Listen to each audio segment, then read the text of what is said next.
কি কইতাম বন্ধুগণেরা, অনলাইনে একটা বল প্রিন্টের শাড়ি কিনে সুন্দর করে এরকম সাজুগুজু করে নায়িকা চম্পা হয়ে স্বামীর সামনে এসে এরকম আসল টাসল দুলাইয়া হাতের দৃষ্টি আকর্ষণের চেষ্টা করিতেছে, কিন্তু কোনো মতেই তো বান্ধা আমার দিকে ফিরেও তাকাইতেছে না। কি মনে একটা অপমানজনক ঘটনা, চিন্তা করেন। বেড়ারে কত করে দৃষ্টি আকর্ষণ করতে চাইতেছি, কিন্তু বেড়া কোনো মতে আমার এই চম্পার দিকে ফিরেও তাকাইতেছে না। কেমনটা লাগে আপনারাই বলেন। এই দিকে আমি জীবন দিয়ে যখন বেড়ার দৃষ্টি আকর্ষণ করতে ব্যর্থ হইলাম, তারপরে বেড়ার সামনে গিয়ে কইলাম, এ বেড়া তুমি কি আমার দেখতাছো না? কি দেখতাম? কি আজব, আমি একটা মানুষ পুরানা দিনের শাড়ি পরে পুরানা দিনের সাইজ দিয়ে নায়িকা চম্পা সেজে তোমার সামনে যে ডিলকি করতেছি, তুমি কি দেখো নাই? আরে মনের ডিলকি হলে বড় ডিলকি, আমার মনে কোনো ডিলকি নাই, চোখেও কোনো পাওয়ার নেই। যাও যাও। হ্যাঁ, আমার এদিকে প্রশংসা করতে গেলে তোমার চোখের মধ্যে পাওয়ার লাগে, আর এমনিতে কোনো কিছুতে পাওয়ার লাগে না। নতুন আর কি দেখবো, 17 বছর ধরে দেখতেছি, এখন তো অবস্থা আরো খারাপ। আরে নাও তো, নাও নাও, আরে একটা খাও। আরে খাও, শরমের কিছু নাই, শুকাই গেছে একেবারে, আরে একটু খাও। আরে তোমাদের দেখলে তো ভালো লাগে, মাঝে মধ্যে আসতে পারো না?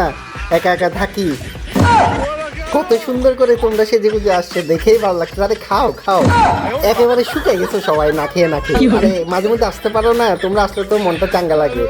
এই বেটা, এতক্ষণ তো বিছানা থেকে উঠতে পারতেছিল না, এখন তো একেবারে চাঙ্গাই গেছো। আরে আমি তো শরীর নিয়ে উঠতে পারতেছি না, ওরাই তো জোর করতেছে আমাকে খাওয়ার জন্য। আমার চোখ আছে, কে যে কানে জোর করতেছে আমি আমার চোখ দিয়ে দেখছি। এত জোরাজোরি করতেছে, ওদের মন রক্ষার জন্য তো খেতে হয়। আমার তো খাবার কোনো ইচ্ছা নাই, তুমি রান্না করে যাও, রান্নাটা সেরে ফেলো। না না, এতগুলা শালির মাঝে আপনাকে আমি একা ছেড়ে যেতে উৎকণ্ঠা বোধ করতেছি। আমি রান্না এখানেই করবো, মেশিন আছে না। দেখ, শালিদের সাথে একটু সময় কাটাবো, সেই উপায়ও নাই।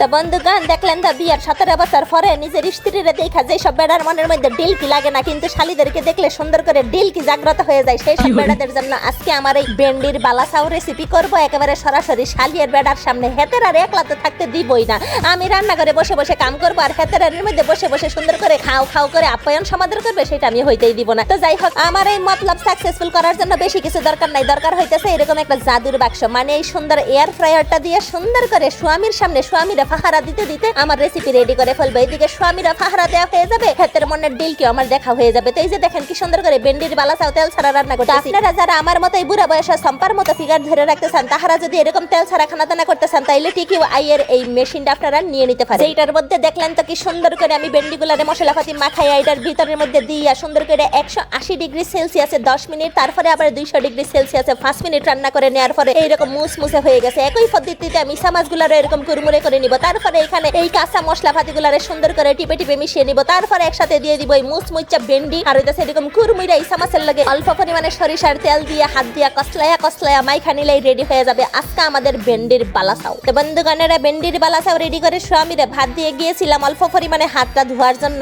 এসে যে দৃশ্য দেখলাম সেটার জন্য নিজেও প্রস্তুত ছিলাম না। আরে খাও খাও, তোমরা খেলেই তো আমার পেট ভরবে। আরে খাও না, নাকে নাকে শুকাই গেছে। দেখছেন নি কাণ্ডটা, বেড়া আজকে আমারে কইছে বেড়ার মনে ডিলকি নাই, হতেছে বেড়ার মনে ডিলকি তো বাইয়া বাইয়া পড়তাছে, নিজে না খাই এদিকে শালি করে খাওয়াইতাছে। দেখছেন নি কাণ্ডা, এই তারা খাইতে আয়। বেড়ার ক্লাস আমি পরে নিমু।